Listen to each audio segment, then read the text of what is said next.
oo wanaagsan daawadayaal meel kasta aad joogtaan halkani waa Samawada TV ku soo dhawaada falanqaynta arrimaha siyaasadda iyo sirdoonka caalamka qodobada wararkeena waxa ugu waaweyn Imaaraadka Carabta ayaa Turkiga kula kacay arrin aad uga caraysiisay Turkiga madax sare oo ka tirsan dalalka Carabta ayaa si cad u sheegay inaysan wax tilaabo ah ka qaadi doonin Israa'iil haddii ay koosato qayb ballaaran oo ka tirsan daanta galbeed ee Falastiin. laba markab ciidan oo kuwa dayuuradaha xambaara ah ayaa markii ugu horeysay lagu arkay iyagoo wada socday badda la yiraahdo South China Sea laba maalmood uun kadib markii ay Beijing ku hanjabtay inay qarxinayso. daawadayaal ku soo dhawaada warkii oo faahfaahsan.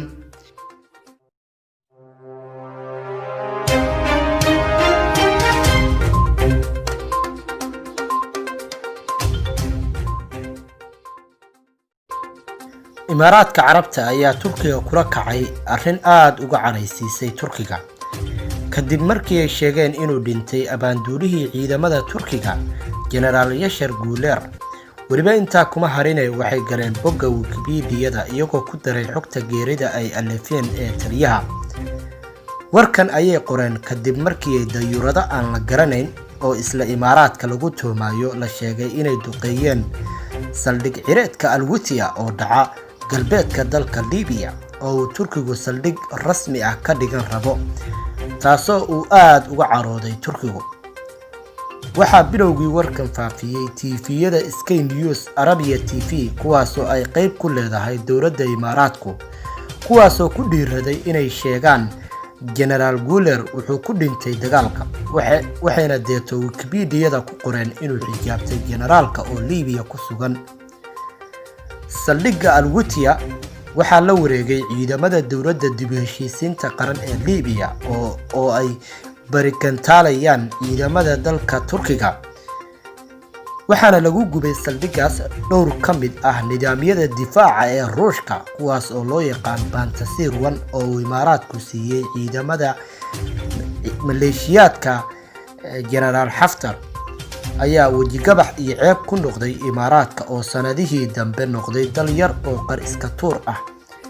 intii aanu dhicin weerarka lagu duqeeyay Al-Witiya waxaa Liibiya joogay wasiirka gaashaandhigga Turkiga Hulusi Akar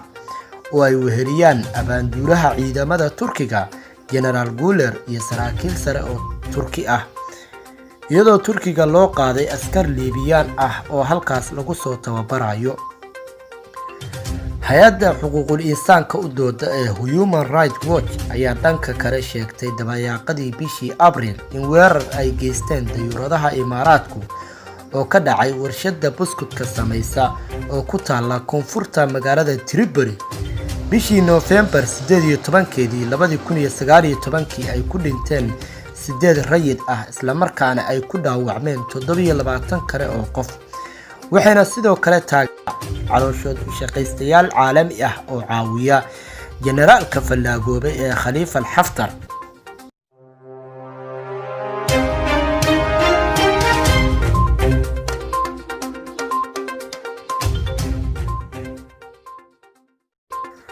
madax sare oo ka tirsan dalalka Carabta ayaa si cad u sheegay inaysan wax tilaabo ah ka qaadi doonin Israa'iil haddii ay koosato qayb ballaaran oo ka tirsan daanta galbeed ee Falastiin sida uu qoray warqaadka Israa'iil ee Hayom la yiraahdo. wargeyskan oo u janjeera dhanka kooxaha xagjirka ah ee midigta fog ayaa kashifay in intii lagu guda jiray wadaxaajood diblomaasiyadeed oo heer sare ah ayay dowladaha Masar, Saudi Arabia, Imaaraadka Carabta, Bahrain iyo Khaliijka ay Israa'iil ugu laab qaboojiyeen inaysan qaadi doonin tilaabo micno leh balse ay soo saari doonaan bayaano afka uun ah oo cambaarayn ah. hase yeeshee dowladahan ayaa sheegay inay wax kasta ay ku xirnaan doonaan falcelinta shacbiyadda ah ee ka timaada dhanka dadweynaha dalalka ay xukumaan oo haddii ay tusaale ahaan dhacaan arrimo ruuxaya ammaanka gudaha dalalkooda ay si kale wax u maareyn doonaan. ilaa iminka madaxda Carbeed sida boqorka Jordan ee King Abdullah ayaa ah midka qura ee Carbeed ee si toos ah uga soo horjeestay arrinta ay Yuhuuddu ku doonayso in ay ku dhacdo in badan oo ka mid ah dhulka u haray Falastiin, isagoo ka digay wax uu ugu yeeray khilaaf ballaaran, halka ay dowladaha kale bayaano afka ah soo saareen.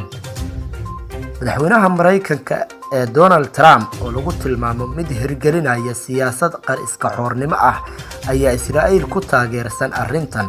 isagoo keenay qorshe loo soo dhiibay wiilka uu sodonka u yahay oo la yiraahdo qorshahaas oo la yiraahdo heshiiska qarniga, kaasoo ay aad u diidan yihiin aadna uga qayriyeen dalalka reer galbeedka, gaar ahaan kuwa Yurub, halka dowlado Carbeed ay qorshahaas aad ula dhaceen ayna taageeraan. dowladahaasna waxay kala yihiin Sacuudi Arabiya, Imaaraadka Carabta, Masar, Bahrain iyo Cumaan.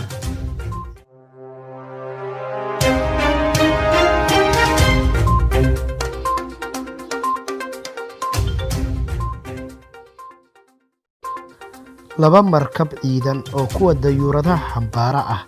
ayaa markii ugu horreysay lagu arkay iyagoo wada socday badda la yiraahdo South China Sea 2 maalmood uun kadib markii ay Beijing ku hanjabtay inay qarxinayso. Labada markab ayaa kala ah USS Nimitz iyo USS Ronald Reagan ayaa waxaa la socotay raxan kale oo aan ahayn kuwa dayuuradaha xambaara balse la howlgala,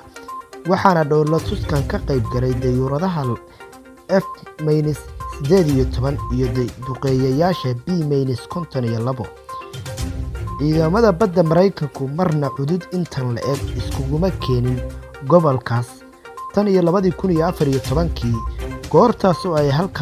halkaa humbaale ku mareen USS George Washington iyo USS Carl Vinson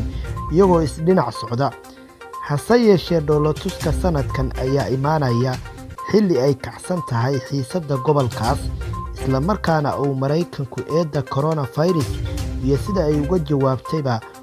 ay dusha ka saarayso Shiinaha, iyadoo uu Donald Trump ugu hanjabay Beijing dagaal ganacsi. Mareykanka ayaa sidoo kale Beijing ku eedeeyay inay ka faa'iideysanayso cudurka si ay u riixdo ajendayaal ay ka leedahay gobolka iyo bogcadooyin ka baxsan oo caalamka ku baahsan.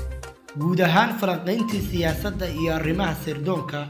daawadayaal waa naga intaan qaybta xigta ku kulmayno. nabadgelyo.